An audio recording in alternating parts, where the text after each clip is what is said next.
Hello everyone, it's Ashwin Rao.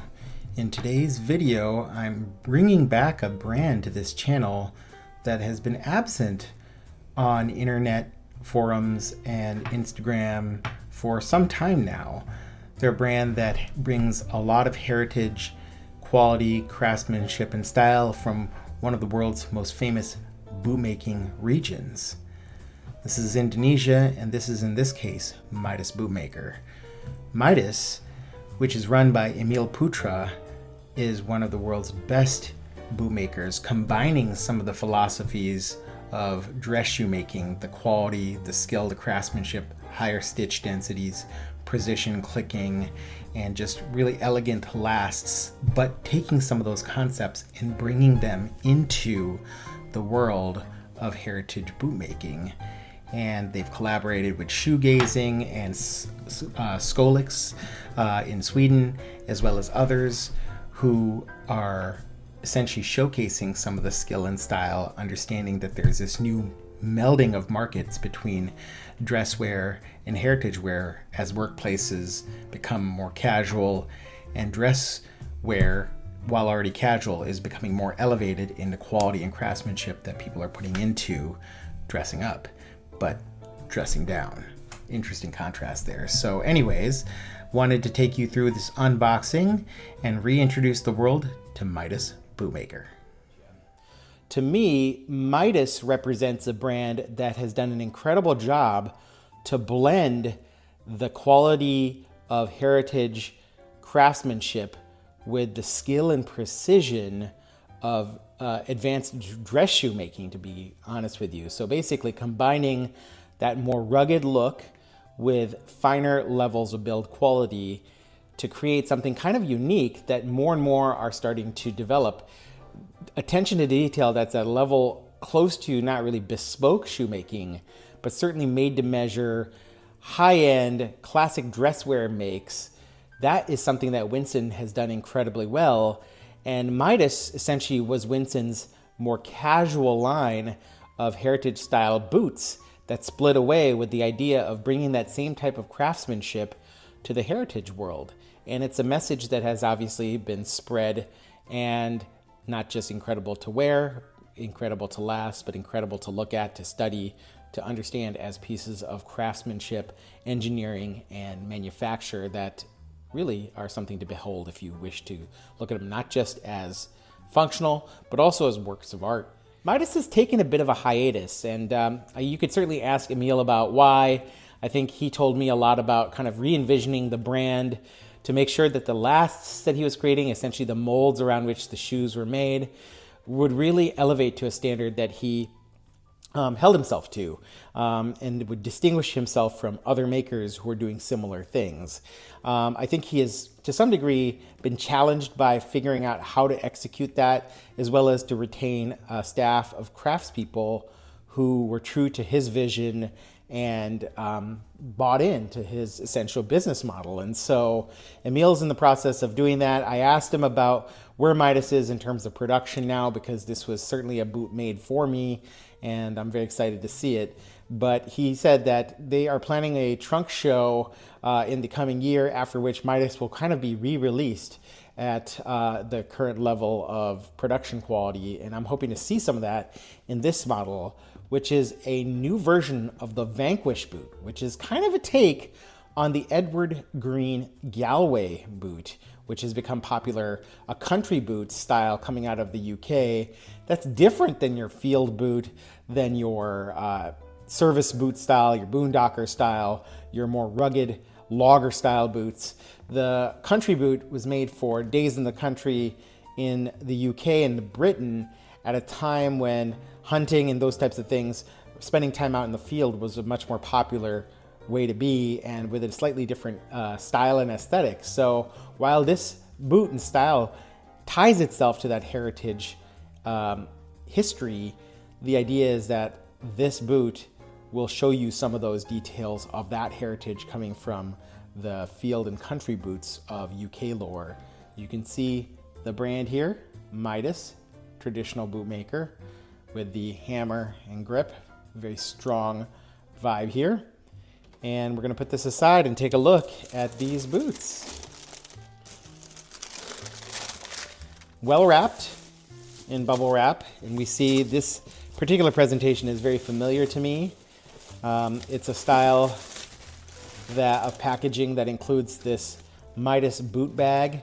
This is almost like a paper-like material, so certainly while it is a boot bag with a drawstring and a pull tab, it's, I would say on the lower end of quality in terms of boot bags available from boot makers if they're going to include a bag. But it does its purpose to protect these bags, but I pretty much use these just whenever I buy the boots, as well as ultimately when I sell them and I put them aside otherwise. So let's take a look at this boot. Very, very excited about the Vanquish and what it entails in terms of quality and craftsmanship.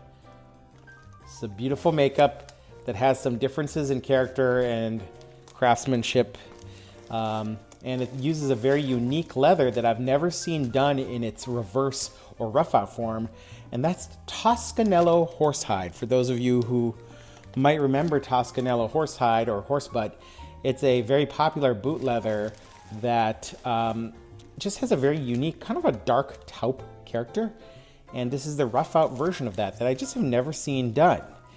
So beautiful boot, and we're going to remove the second boot so that we can take a deeper dive into this particular model. Here we are in terms of the Vanquish boot in Toscanello horsebutt leather from the Merriam Tannery, but done in a rough out.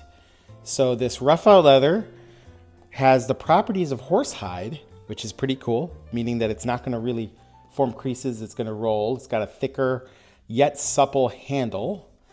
And yet on the rough out side, we're getting this very nice, almost like a reverse natural chrome excel color. It's that kind of tannish brown, grayish brown color that I've really loved in natural chrome excel, and I was curious how it would play out. You can see the edge trim brings in that Toscanello dark taupe or mid-brown color along the edges, almost to form a piping look to this boot. You can see that here as well. Just a lovely leather. Has a fairly tight nap structure, but definitely the thickness and the way it feels is more rough out than suede in its approach to how it feels. This boot is built on a fairly bulky, roundish, asymmetric last with a faux cap toe. That was something that I requested. And with a very unique welt construction that I think is well worth paying some attention to, because it's one of my favorite welt constructions out there. And that's the chain stitch Stairschoen welt, which has this decorative chain stitch across the top, or should I say the bottom of the leather before its joint, and then a modified version of the Stairschoen construction, which is basically a type of Welted double row construction. And what we see is a boot that almost looks like it has a sawtooth edge here, even though that's really just stitching. It has that almost look to it, but then has this stacked row with the leather being folded out and stitched down, and then the second stitch that then attaches this to the midsole here. Welt, as well as the midsole coming through here, and then this lovely Dr. Sole raw cord half sole with a very high shine finish done to the edge dressing. Have a nice natural edge dressing, and then this black rubber really sets itself up nicely as a point of contrast, which I love in this black and tan kind of look here. We see a very gentle curve, almost a slant, but there is a little bit of a curve to that I really like in terms of the block heel, and a slight shelf between the block of the heel block and the rest of the shoe here. Just like our classic styles that you see, the Galway style, you have this downward swooping side panel shape, and then this back heel counter that tapers up here, and then this nice pull tab here. Let's see if I can show you that. Yep, so there is the color of that Toscanello. So over time, points of high friction, I would imagine, will start to kind of gloss up a little, which will be neat. And then the other areas will stay rough out. So this should have a very unique future as its own type of patina monster.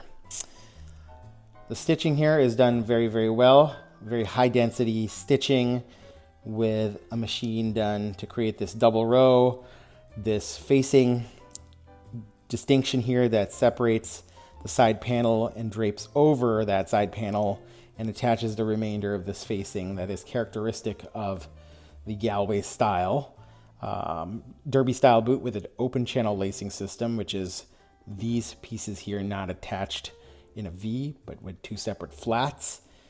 And we see a total of 8 eyelets here. I think the traditional Galway has 4 speed hooks and 4 eyelets. This particular boot is got a little bit of a toe spring that you can see kind of if I put my hand flat, you can see that there's a bit of a toe spring right about front part of this shoe here, which I like. And this is called the Landshaker last. The Landshaker last is Midas's bulkier last. It has a nice hugging grip to the heel, plenty of space in the forefoot, and just really does a great job of securing your feet, keeping you comfortable. And this boot is just lovely because it can be pulled off with a pair of khakis. You can go the black and tan look and put a pair of black chinos or black denim on, and you're gonna be able to pull all of these things off. Blue denim should grab some of the color of anything that's willing to fade, giving you that little bit of crocking over time. And again, as I mentioned, in higher friction areas, it should start to kind of almost shine up a little bit. This collar has that rolled piping look and it appears to be lined. Should have a gusseted tongue, which I believe, yep, there is the gusset right there. And let's take another look at this beautiful welt construction. You almost look like there's 3 rows here. One affixing that leather outsole to the midsole. The second doing that stitch down construction to affix the leather upper to this. And then finally the sawtooth pattern, which is slightly different than the previous chain stitches. And I really like it because it gives it that sawtooth look, almost like a pinking is the best way I can think of it. It has that kind of sharper edge. Goes about 180 degrees around the shoe in terms of that ornamental stitch as well as the stair shoeing construction, and then the remainder of the stitching goes 270 degrees all the way over here. So like the arch support built into this shoe, the fact that this last curves down aggressively gives you a nice amount of arch support. And having spoken with and worn this type of last in the past, I'm pretty confident that it's going to be a great fit for my feet. Now this is a size 43, which for me fits on the Landshaker at a Brannock 10, for those of you who might be interested in ordering this. And again, let's take a look at this beautiful shine done to make that heel block. Very special, kind of reminds you of another maker in Japan. I should mention that I requested leather heel stiffener in terms of the heel counter as well as toe stiffener, so you can see a little bit of play here, which I like, because while these will maintain their structure, they will actually break in and conform to your shoes. So call it semi-structured if you like, or structured if you like, but those leather stiffeners give you a sort of organic way of molding to your feet over the years. Here at the sole, you see the stitching exposed, but recessed, so this is not going to wear out until all of this is worn down. We can also see, it's a little hard to see, but there is a little fiddleback vibe going on to the waist here. And this is a squared off waist, no beveling done here, just square. And otherwise very cleanly done, high density stitching. You can see our Dr. Sol's oil resisting super grip, heritage on one side, classic on the other, melded together to give you this beautiful brand. Attention to detail, weight and heft gives you both worlds in one happy marriage. Happy holidays to you all. I'll see you at the next video. Take care and have a good one. Bye-bye.